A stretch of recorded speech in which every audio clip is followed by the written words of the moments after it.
Hello and welcome to the latest edition of Frozen Cups and Hot Chips. I'm your host, Tidewater Terrell.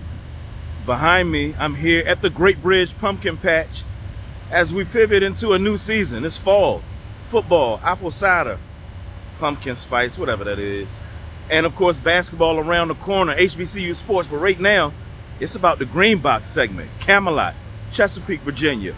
We've been talking to a lot of athletes, really digging in, some stories, some stuff never been told before, and really separating ourselves as a high school, talking about who really had the talent to come out of this rich region. Right now, Chris Bell, Daryl Paul, Calvin Lewis, and a host of other ball players, and a ton of other folk from Camelot that are coming on to celebrate. I'm Tidewater Terrell.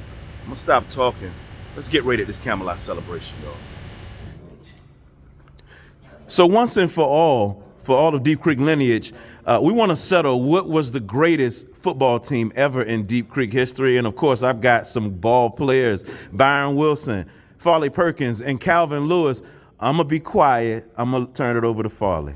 Okay, so real talk, 1990, 10-0. We didn't lose a game. We actually won every game by almost 30, 40 points per game. We had the number one defense. We had the number one offense.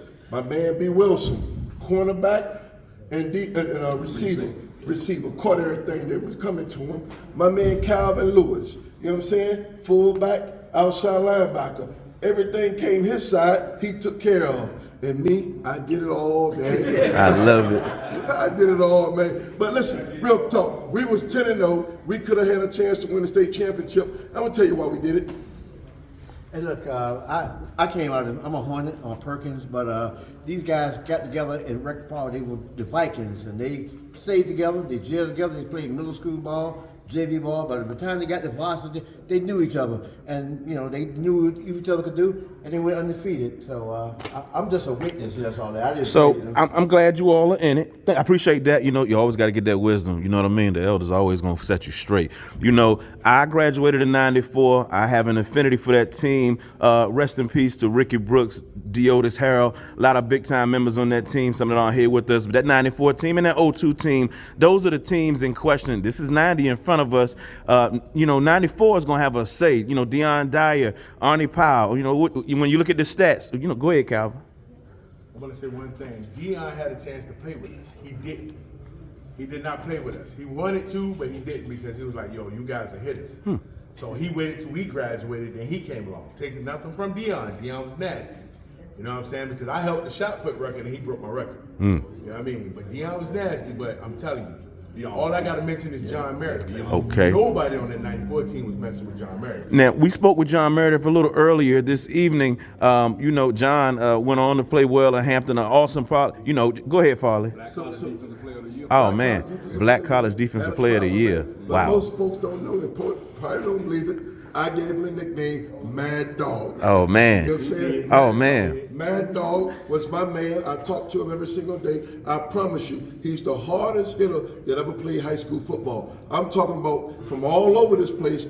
Big John Meredith, Yeah. Mad Dog, Wow. John Meredith was the hardest hitter He that was ever played. considered the best. And we can't forget Steve Jenkins. He was one of the best too. John Meredith was considered one of the best linebackers on the east side of the East Coast. High school. I'm glad I have you guys here when you think that's good He stuff. was a beast. He had 23 sacks, I think, our junior year. This is how much he stayed in the Look, backfield. he broke a kid back at Sill. Wow. So right there can tell you that. I talked to with Elijah Cadillac Harris, coach that was at Green Run for years. That's right. He went to Elizabeth City, was there for a little while.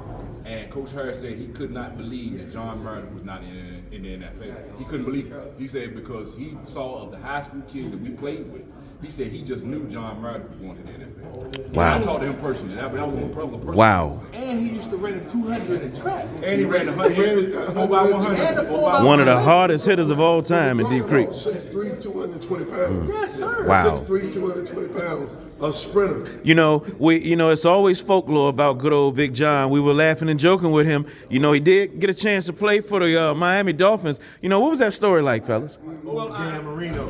I can Dan tell you- Marino should have retired. right. That's all I'm gonna say. Well, I can tell you this. When I talked to John said he went to camp with the Dolphins, and what he saw a lot of players that were better than the guys that the Dolphins actually had on the contract. However, you know how contracts work. You got a guy that's got a big contract, they can't get out of it right away.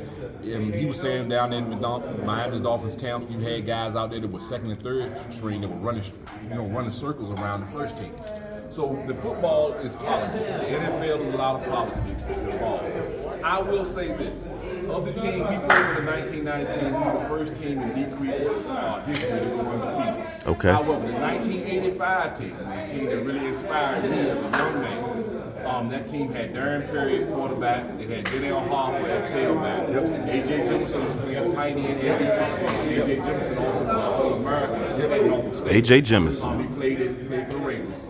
You had a guy like William Stoops on that team, Eric Freeman, his little brother we played with, Terrence Freeman, we played with him. Yes. There was a lot of players on that team. That was the team that inspired me. I can remember them coming out of the locker room in 1986-85. It was for the Southeastern District title. They were playing Manor High School. And I remember watching them come out of the locker room.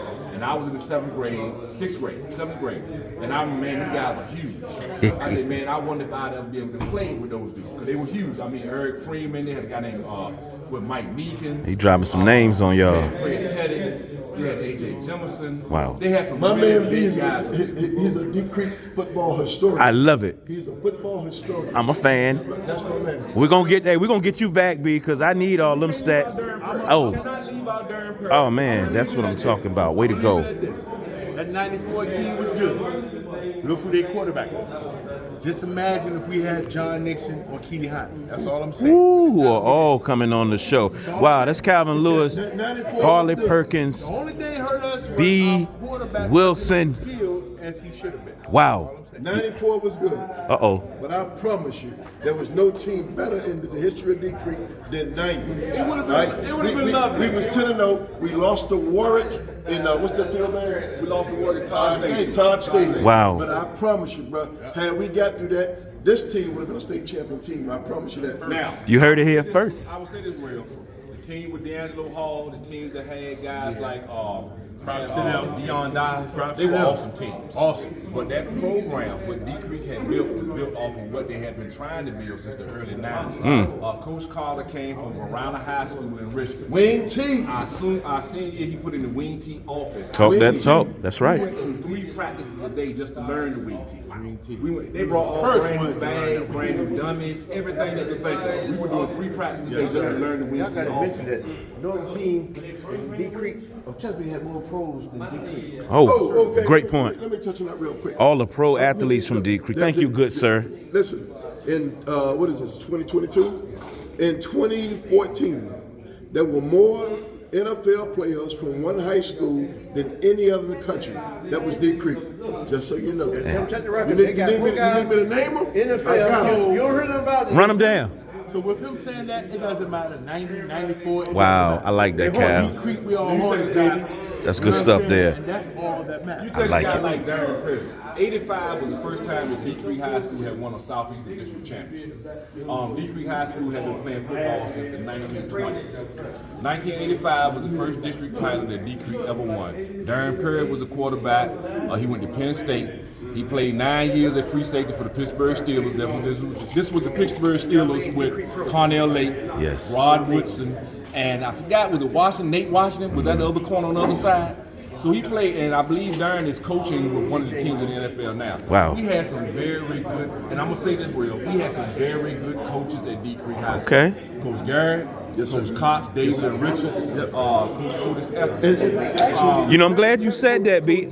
Look, it wouldn't be Rail Farley because they wouldn't. The key is they always say as good as those coaches were, why we ain't never get over the hump. I wouldn't be real if I didn't ask that. Coach Otis Etheridge, who played at Norfolk State in the 70s, was a very big inspiration to me. We love Coach Etheridge. He was a women's basketball. Yes, he was, Coach E. Dog, baby. Yes. And he was a very Swamp Dog. Yes. Swamp Dog. Yes. Coach Jamie Frazier. Coach E. Dude, we couldn't have done nothing You can't play football without your defensive line and your offensive line. Coach Garrett. Jamie My man, Frazier, Coach Garrett. who I believe is still coaching over at Grassfield High School, was our offensive and defensive line coach. He was a Jew, and we didn't realize it at the time. But he put a lot of people, he established a lot of things with guys on the defensive line and the offensive line that carried D Creek into the future, and he's also carried it over to Grassfield. One of my teammates that played with us, Marty Asprey, is the head coach at Grassfield. Wow. You know, so That's a tree there, man. We had a lot of good players that come through here, man. There's a lot of brothers that played good football out here in D Creek. I love it. Me and this cat right here,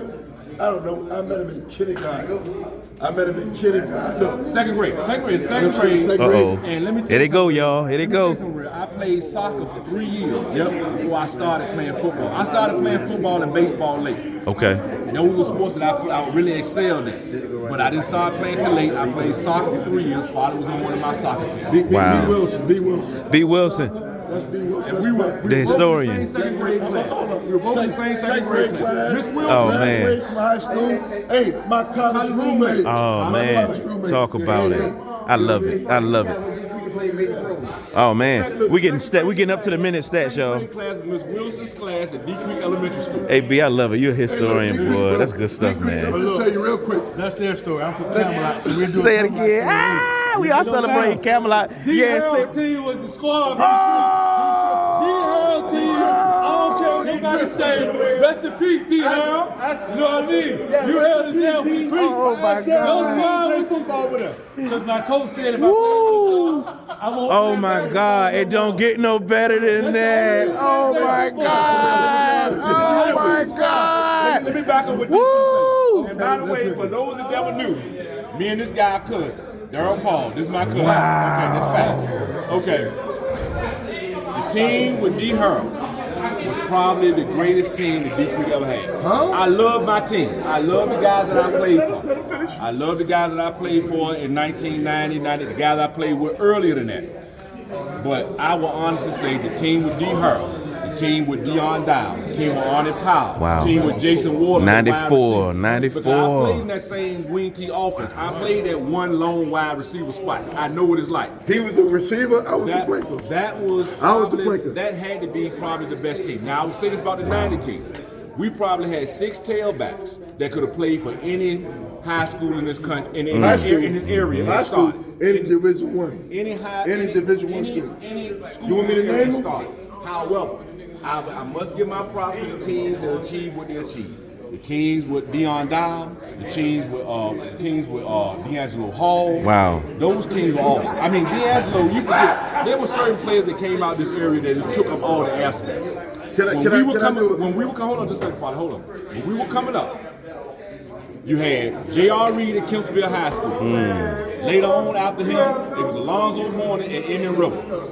Later on right after Alonzo, you had Aaron Sparrow at Woodrow Wilson High School. After Aaron Sparrow, you had a guy like D'Angelo Hall that just took up all that. They sucked all the out. Deion Dow sucked all the out. These were very talented individuals. After Deion Dow, you had a guy like Percy Harvey that came out of Lansdowne High School that pretty much sucked all the out. And don't let me leave out Allen Iverson at Bethel High School, because he came right after Aaron Sparrow, and he really just, like I said, there were certain players, there have been a lot of great players in this area. There were certain players that just took up all the headlines in the press. People don't forget, Michael Vick couldn't get no press because of Ronald Curry. Very Ronald true. Curry took up all the airplay. He was the Gatorade All-American on both sides. Uh-oh. Uh-oh. Daryl took it in the What I'm 90s. trying to say Took it up in the is this area 90s. is loaded with talent, but I honestly have to say, the teams that featured guys like Deion Dow, the guys that had the teams that had D'Angelo Hall, they were great teams. Those were teams that were expected to win, but coming out of summer camp. Wow. When we came in, nobody expected us to do what we did. We just went out there and whooped ass. I That's love all. it. I And love that it. way, we opened the door. Uh-oh. For V, respect. there it is, 90 popping. You know what? Respect. So There it is. 1990, the first undefeated regular season team that D Creek had, that was us. That's right. And we set a precedent. Chad going Ellis. forward. Chad Ellis. Quarterback. No doubt. Byron Wilson. Sweets. I mean, Cedric Sean Irvin, Williams, yeah. center. Lewis Richardson, running back. Talk about Sean Mincy, fullback. I mean, Ron Mack. linebacker. I mean, come on, guys. I promise you, be testify to this, man. Back in the days, we had, I don't know, 15 to 20 guys that could have went D1 if they'd have known, if we'd have known, if somebody would have helped us. That's okay. All the kids coming through now, I got them. That's real. Let's look at the pro guys who made it pro. What you saw real in the late 90s, and I'll be honest with you, in the late 80s, early 90s, a lot of coaches in this area, not just Deep Creek, if you were that guy that was on the radar in all the colleges, you were that guy. This area, I'm just being honest, did not do a good job of representing a lot of the players in this area. They do a better job. What you now coming through the mid-90s, they really did a great job of presenting these players that's from this area, from the guidance counselor standpoint, getting guys ready for the SAT, and a lot of the coaching that was going on. By the late 90s, you had 40 to 50 coaches coming into this area that were scouting players.